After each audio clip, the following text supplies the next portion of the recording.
filming this, are you? Yeah. What's going on, Tim? Well, I thought I would show you the changes to the support system in the Esker Multi tent.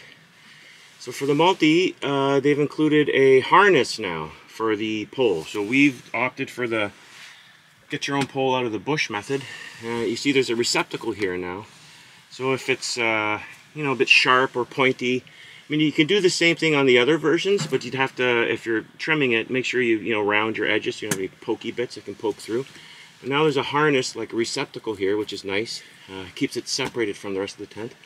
And then this is adjustable. I've cut this to the right length, but if I'd screwed up and it's a little bit short, you can adjust this so that if it only comes to here, you can tighten it up with the harness itself. Instead of having to get the pole the exact right length, it gives you a bit of wiggle room on that. And then even better is if you want to dispense with the pole, What happened? the tent will still be supported because this is where an edit comes in.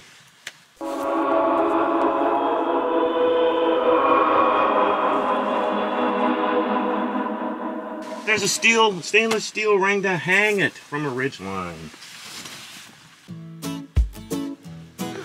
Oh! Right. That big red pine?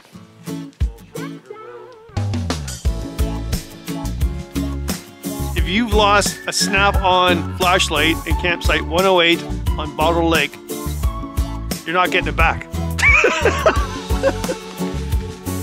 Oh! I was just joking. I will send it to you if you like. Oh yeah! You're not holding the other end of the rope.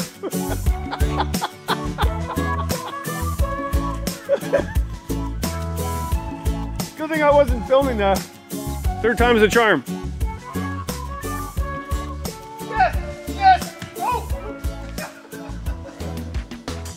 So, Tim, what's with the construction worker look? Well, without it, I'm basically dressed like a deer. And there's hunting in here this time of year. So, I mean, I don't think I really need a campsite here, but we were unloading and stuff. So. Yeah, it's always good to wear blaze orange. You have your orange toque on, so that, you're not mistaken for something while you're out in the forest.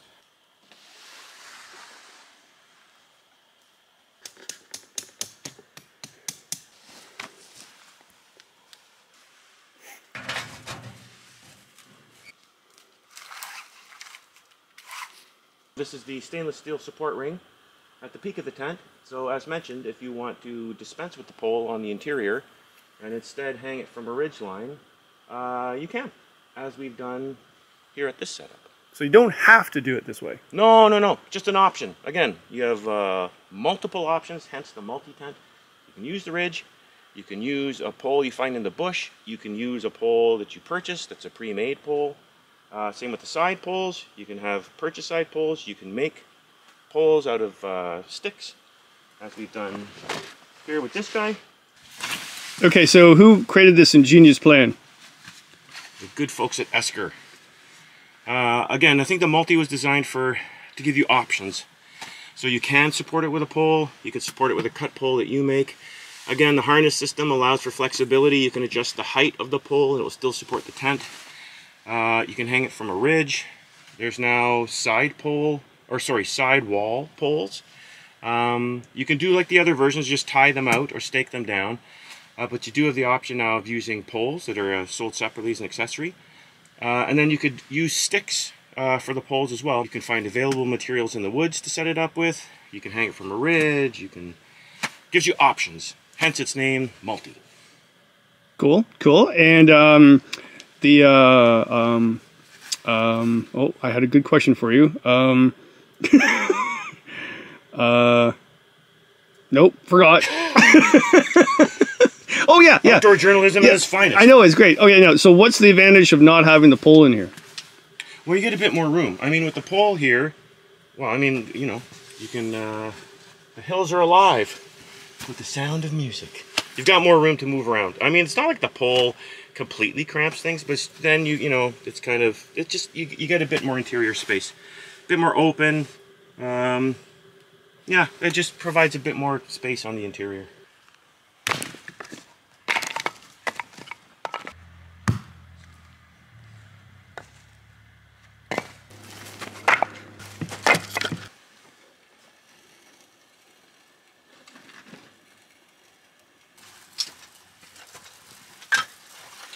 The stove is actually a little big for this tent. Yeah.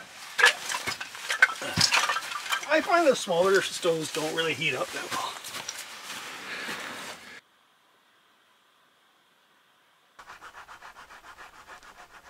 Tim, you're on dinner patrol tonight. I am. So what are we having?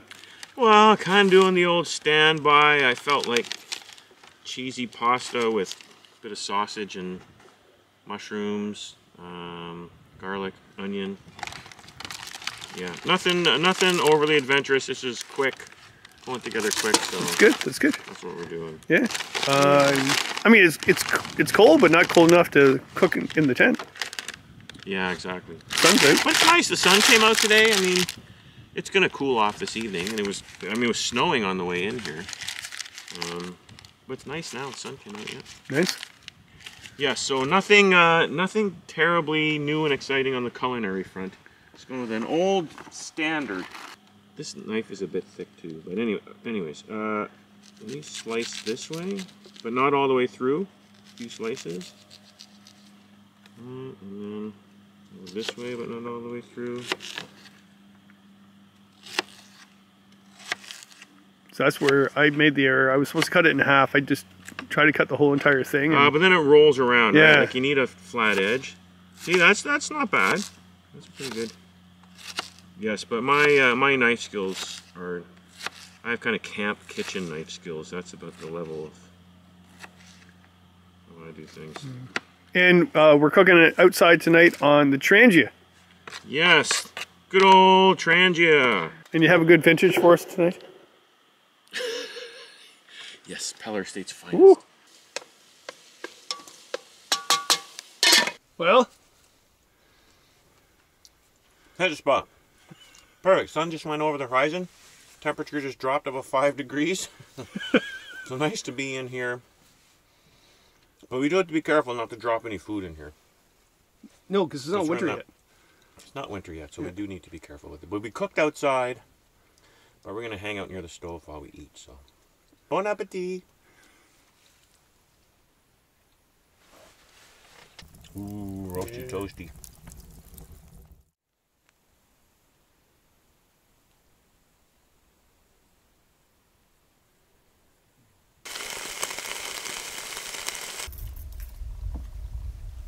Mr. Baxter. Gentlemen, how are you? Andy's joining us. Mr. Baxter.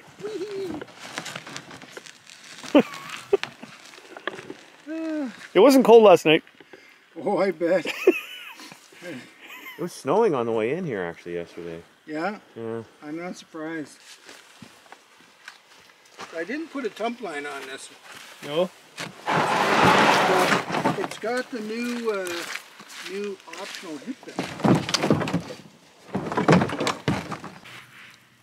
belt. Tim, there's something new with this stick stove. What's going on?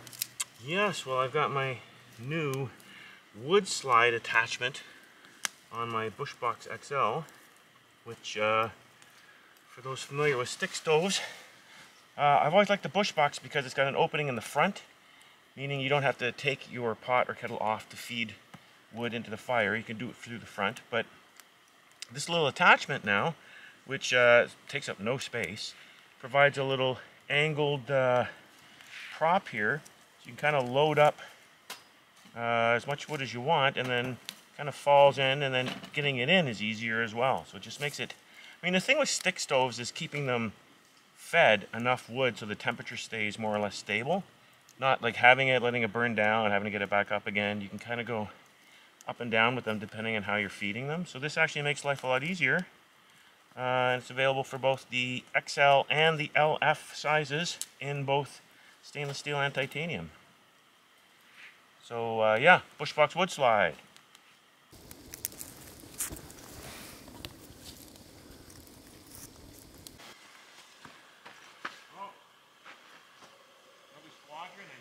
Really? Yeah, we're getting a lot of sandhill cranes fly over. We're talking like 2 groups of 60 each. And there's more coming. It's an amazing night, actually. Beautiful evening. And I'm going to cook up dinner. And this, if you watch the video I did last week on making the meal for tonight, it's Christine's recipe, white chicken chili. So I've already made it up. I got 2 bags of it. And so if you want to know the recipe and how to make it, I'll put the link down below. And here we go. Double bagged. No, I didn't double bag. Oh my lord, I got away with not double bagging. What if it leaked?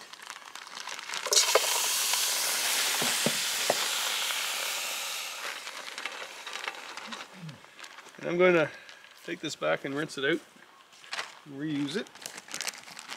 Oh, I double bagged this one though. This one was more liquidy. Really good recipe. It's getting dark quick because we lost the hour. Fall back. The clocks fell back last night. So we just realized, wow, sun's going down quick. You might wonder why we're cooking outside, because I made this to be a Dutch oven recipe. You cooked on the stove, the hot stove, inside the hot tent. But it's still not all that cold. I mean, it's cold, but the bears are still wandering the woods. So I think we'd be wise to cook outside the tent tonight. Last night we made sure we cooked out here, and we kept all the food out of the tent. So we should do the same tonight. Alright. Really handy. I just have to heat this up really slowly on the Trangia. We're using alcohol for tonight for it. Not the drinking kind, by the way. Oh, listen. 2 more flotillas. Squadrons? Flotillas?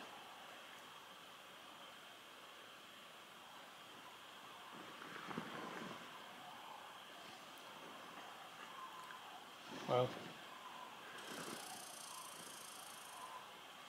So when I was going through school for Fish and Wildlife, sandhill cranes were a very uncommon species, and you got really excited when you saw one. And now I guess there's so many of them. The Ontario government has considered opening them up for hunting next year. Not sure what one would taste like. Probably tastes like chicken.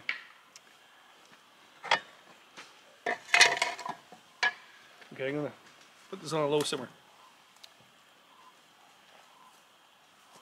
I didn't crab all night.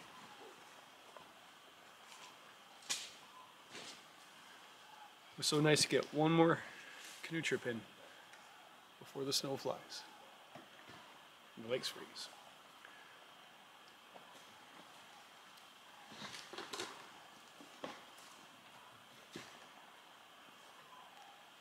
There has to be well over 100 sandhill cranes in the air.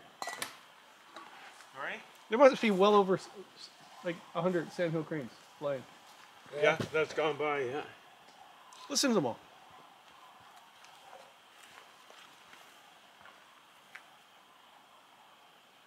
I can't believe they're calls, because they are like little tiny specks in the sky. Yeah, and their but they're calls echoing, sound right? like they're like across the lake. Yeah. I think it's going to rain tonight because it's echoing. We got a sundog happening. See the sundog run this? Yeah. Yeah. So the barometer's changing, weather's changing. You can't have it nice weather all the time.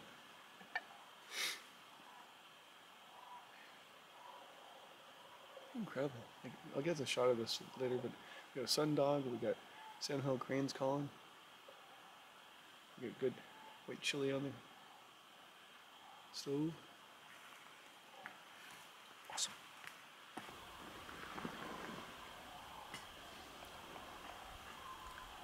Wow. Andy, what have you done? I got myself a little net. You went shopping, didn't you? Yes. What is it? It's called a goose nest inflatable cot by Big Agnes. So I bought 2 of them that we can put side by each for when we're snuggling, either Mummy and I or you and I, Kevin, if you prefer. So.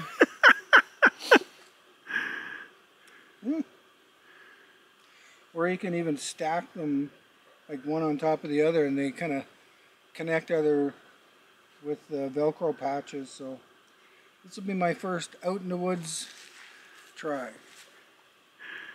Okay, King Andy. It's good to be the king. Here we go. Oh, goodness gracious me.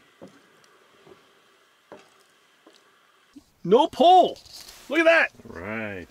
There's no pole. We can't pole dance tonight. Space to, but there's a dance floor now. There's space, yeah. Space for dancing with no pole now. Tim? I was getting tired and I'm starting to yawn. It's like, oh, must be getting late. Must be like 9:30 now. Like, it'd be good to get horizontal and just, you know, chill before falling asleep. Just like, well, let's check what time it is. And Kevin could not guess. The amazing Kreskin of time checks was flummoxed, so I had to pull out a phone. Turns out it's 6:42. Wow. It feels like we've been sitting here in the dark talking for like several hours. It seems like we've been singing in the dark for many years. Well, the clock just changed back, so we're not quite, you know, that's changed a bit. So this would mean it was 7:42. It's really 7:42. So do you believe in the time change or not? Believe in it. I believe it happened. It's not fake news. I mean, there's reasons to do it, reasons not to do it. I don't know. I don't really care one way or the other. I'm happy to comply with whatever the going thing is. I don't have a strong opinion either way. Okay. How about you, Kevin? What's your opinion on that matter? My opinion is Tim's in a very foul mood because he thought he was going to bed. And yet he's not, because it's not late enough to go to bed. Always move it forward, but never move it back. Letting the days go by. I'm thinking about going for a dip in the lake. And then coming in here where it's nice and warm, because how many other opportunities would you have to do that? Where you've got a warm place to come and warm up afterwards, right? Not many. Not many for me, anyways. So, yeah, I'm thinking about going for a dip. I have to go to protect Tim. Really? Come join us, Kevin. Come play with us. And Andy, no pressure. It's not like, you know, only if the spirit moves you, but I think the spirit is moving me. I need some time to prepare myself mentally, but The spirits might be moving me too. without this, I would not do it. But the fact that there's a stove throwing good heat like this, it's an opportunity. I would like to firmly state that actually there was only being a couple drams of scotch. Oh yeah, this is not. There really isn't. Really, we had a nice dinner, we had hot chocolate, and this is not contrived by that. No intoxication involved in this decision. No, there should be. Okay, Mr. Tim is doing his breathing apparatus before we go in, but I'm just going in. I think Andy is ahead of me. My light's going dim. Holy crap, it's cold. Andy, are you already in? Yeah. You are. Oh, you're the man. All right. Oh my. Oh, seriously, that's really cold. Okay.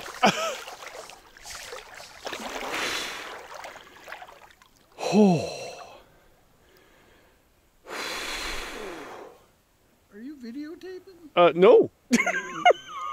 I'm videotaping me. That's cold. Oh. All right. Right. Tim's going in. Always be adventurous. Always be young at heart. How long do you think you should stay up? I mean, stay under. It actually is quite refreshing to clean your lower anatomy. Mm. Yeah. No, this is not good. He's enjoying this. Tim, are you all right? Yeah, I'm good. We just came here to film a new tent design. Look what we got. All right, Tim, time to come in. No, I gotta get in. What, you're not in full yet? I'm in halfway.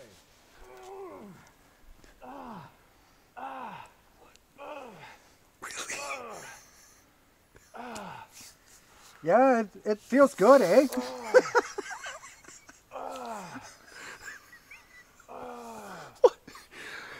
I like to firmly state that we've had hot chocolate tonight. And like maybe 2 scotches. This is actually just, he's coming to life or something. Something's going on. But I was in. I went up to my neck. Here we go. Well done. Way to go, man. Yay! Well,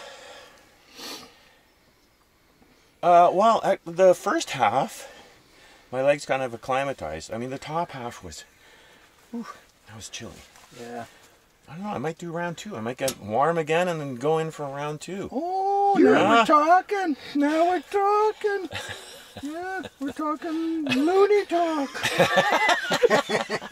I'm just to know what that temperature is. cold enough that all the ticks on your body are now floating in that lake. Thank goodness. Are you going through your middle life crisis right now? Or? Hi, honey. What's everybody laughing at? You look like you've come down from the mountain with tablets. I'm gearing myself up for round 2. Okay. And you look like some 1970 porn film. Okay, guy of the wilderness. You went for a second dip. Yeah, that was good. That's enough. Yeah, that was good. Your beard has gone grayer. You know what it made me realize though, is that if you tip your canoe this time of year, once you're in that water, you do not have a lot of time. You're done. Yeah. Like minutes. Really, you have minutes to get yourself onto shore. So this is why, like late season stuff, you got to be very, very careful. Very careful. I mean, we have a nice hot stove and a tent to come to, right?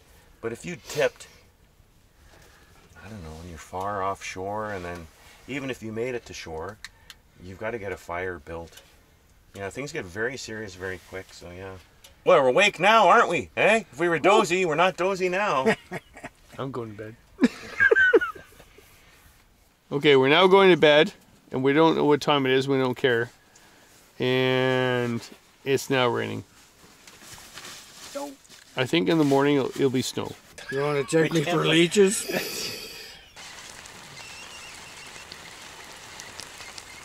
Well, top of the morning to you. A little bit of rain this morning. We thought it was snow, but it's not. It's going to be a wet one out, but oh well. And yeah, I think this is the last canoe trip of 2024. It was a good one. And yeah, going to go out again, but not with a canoe probably. And I just love this time of year, to be quite honest. I love every time of the year. I love all seasons. I'm glad we have all 4 seasons. I wouldn't want to live with just one season. Alright, well thanks for coming out once again, and hope you had fun watching and learn a bit, and I learned a bit. I had some fun. Met some good friends once again. Spent some time in the woods with good friends once again. Alright. See you next time.